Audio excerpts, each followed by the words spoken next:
Salut, ici Maps! Aujourd'hui, je vous parle du livre Chienne, écrit par Marie-Pierre Lafontaine, livre nominé au rendez-vous du premier roman 2020. Si mon expérience a été peu fructueuse l'année dernière, j'ai pas d'espoir qu'elle le sera davantage cette année.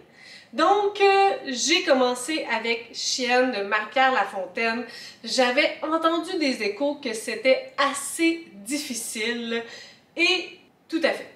En fait, la prémisse, c'est de la violence physique, psychologique, sexuelle d'un père envers ses enfants et d'un homme envers sa femme.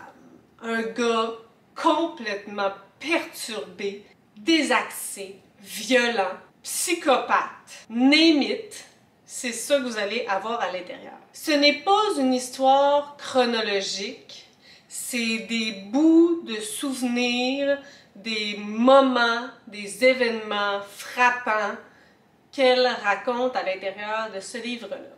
Ça se dit une autofiction, c'est à glacer le sang.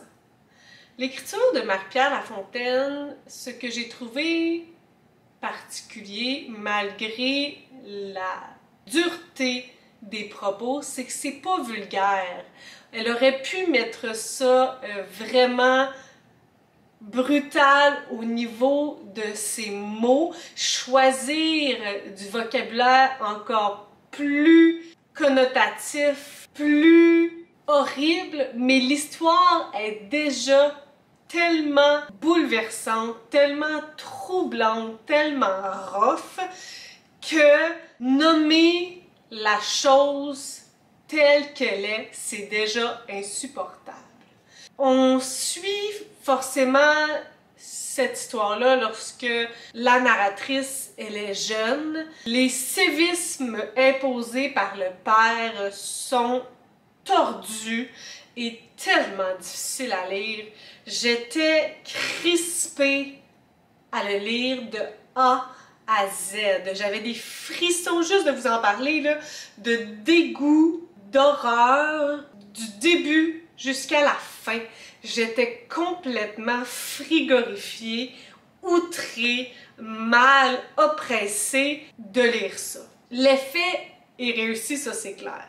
Il y a plusieurs passages qui étaient bouleversants, au-delà de ce qu'il lui faisait subir, et ma foi, ce n'est pas peu dire. Il y a aussi d'autres événements, par exemple, lorsqu'elle est allée parler de sévisme au juge, et que là, elle se rend compte que toutes les personnes qui jugent si ce qu'elle dit c'est vrai, ce sont des hommes, le juge, les avocats, et tout ce qu'ils veulent, c'est la faire passer pour une menteuse, c'est de faire en sorte que son témoignage devienne invalide. La portée de cette image, de ce passage, en ce moment, avec toute la vague d'accusations, c'était un coup de massue d'en face. Il y a aussi le mot, la phrase « Je voudrais que l'on me croie ». Et là, je vous le sors complètement hors propos, mais pour démontrer tous les sévices psychiques, psychologiques et physiques qu'elle vit, c'est comme si les gens ont besoin de traces, elle a besoin de traces sur son corps que c'est déjà arrivé. J'avais besoin, littéralement, de prendre un grand respire après chaque page.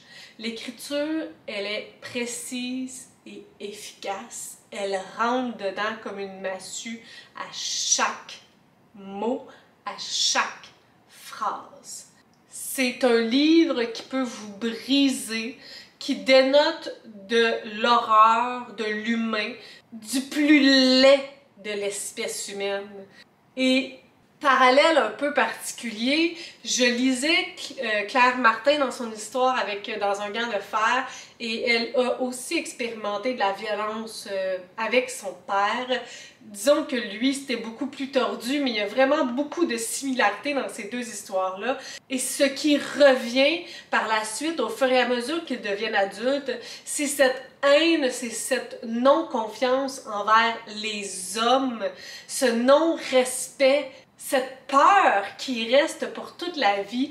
À quel point on peut briser des gens, c'est dégueulasse. Vous aurez peut-être remarqué que sur Goodreads, j'ai pas mis de notes. Je savais pas comment noter ce livre-là. Si l'objectif, c'est de nous faire vivre quelque chose, c'est un 5 sur 5. Est-ce que je peux dire que c'était beau? Non. Est-ce que je note juste des livres qui sont beaux? Non. Je savais juste pas comment faire. Je savais juste pas. On dirait que j'avais un malaise à mettre une note sur toute l'horreur que je venais de lire. Donc, est-ce que ça a été efficace? Certainement. Il faut que vous soyez avertis qu'il y a des scènes insupportables dans ce livre-là. Si vous êtes parent, j'ose même pas croire à quel point ça va vous briser. Moi, je le suis pas. Je suis enseignante, puis juste d'imaginer ça, j'étais complètement morte. J'en pouvais plus. C'était dur. Donc, tenez-le pour dit. Mais c'est clairement pas les personnes qui devraient le lire qui l'ont lu. Sur ce, si vous avez des suggestions, des critiques, des commentaires, n'hésitez pas à le faire en dessous de ma vidéo. Je publie des vidéos assez fréquemment dans une semaine. Si vous avez aimé cette vidéo, n'hésitez pas à mettre un petit pouce ou à vous inscrire à ma chaîne. Et sur ce, je vous souhaite de bonnes lectures.